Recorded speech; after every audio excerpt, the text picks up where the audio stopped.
Hello, everyone. Hope you're all having a good day. In today's video, we're going to be working on exponents. We've done a little bit of that before, but this is a bit different. This is exponents that have some tricks involved. Obviously, you can use your calculator on the SAT, but I encourage you to try to do this without a calculator and to think about how to do this as efficiently as possible and see if you can challenge yourself with it. So let's get started and see what we can do. If 2 to the x equals 4 to the 30th, 4 to the y equals 8 to the 20th, and 3 to the z equals 9 to the 20th, what is x plus y plus z? Okay, so you might think, okay, I need to do 4 to the 30th, right? Find out what that is, and then see 2 to what power gets you that value, right? And same thing for 8 to the 20th and 9 to the 20th. But besides being huge numbers that are easily mistaken for something else, that just won't be very helpful. There are other ways to do it. You want to think about how you can make this and this have the same base or the same exponent. So they're obviously not going to have the same exponent because one is a letter and one doesn't. But let's see if we can make them have the same base. And by that, I mean, is 4 or 2, do they have something that can be the same number to the power? So 4, right, equals 2 squared. So now we can convert 4 to the 30th, right? We can convert that into 2 squared to the 30th, which equals 2 to the 60th. Okay, so now we have the same base, so now we can compare exponents directly. So 2 to the x equals 2 to the 60th, x equals 60. That's one value. And now we do the same thing with 4 and 8. This is a little different because 8 isn't 4 squared or something like that, but they're both 2 to a certain power. So we can make this again, right? 2 to the 2y. And then we can make 8 to the 20th into 8 is 2 cubed, right? So it is going to be 2 cubed to the 20th. So we're going to get 2 to the 2y equals 2 to the 60. So 2y equals 60, y equals 30. Okay. And now last one, this one's more like the first one, right? It's a little bit more direct. 9 equals 3 squared. So then here we're going to have 3z equals 3 squared to the 20th. So 3z, sorry, my z shouldn't look like a 2, equals 3 to the 40th, right? Because a power to a power is multiplied. So then z equals 40. And now we have to remember, what is the question actually asking? And it's x plus y plus z. So we're going to do x plus y plus z. It will be 60 plus 30 plus 40. And that equals 40 plus 60, 100. 100 plus 30, 130. Okay. So you see, you can do this all without a calculator, without having to deal with disgustingly huge numbers, and with just some tricks, right? You just have to see the patterns and you have to see how you can convert one number into the other, right? Numbers are related to each other. They're like cousins. Some of them are the other's parents, grandparents, grandchildren. So let's try this one here.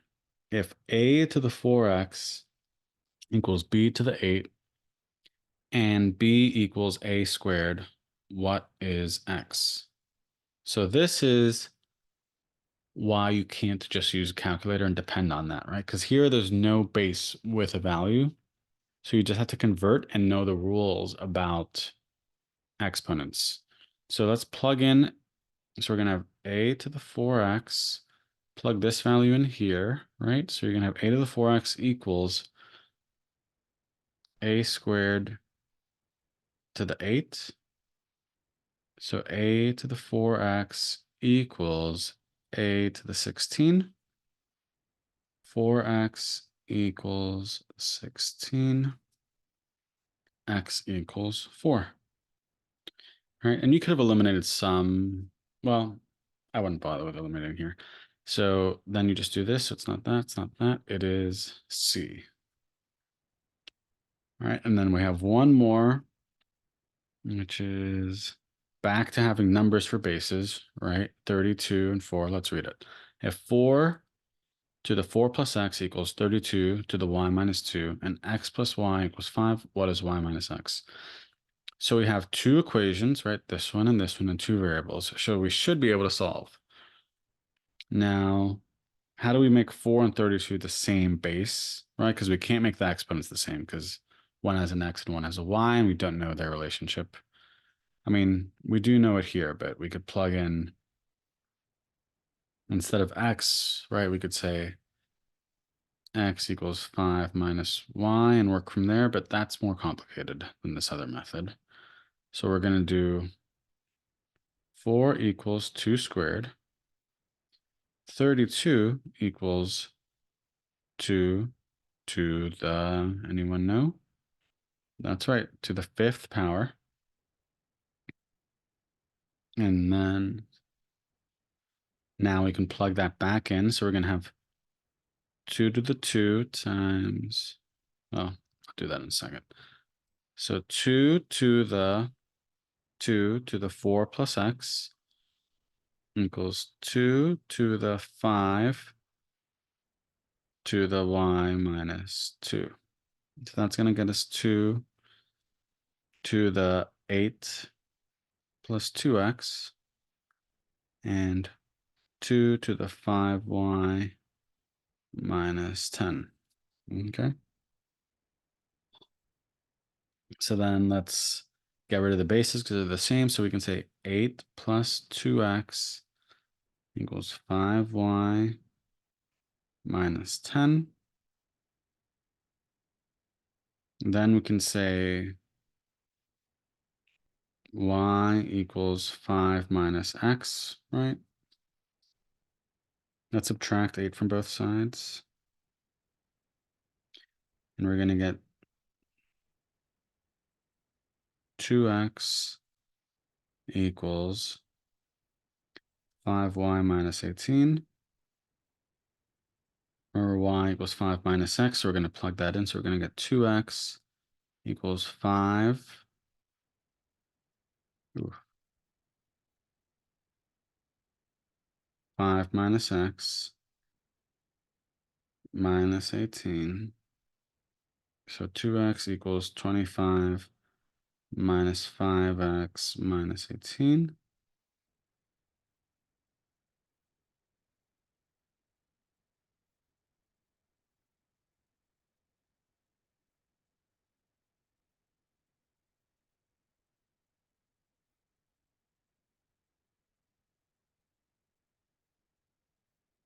And then we're going to add 5x, add 5x. So we get 7x equals 25 minus 18.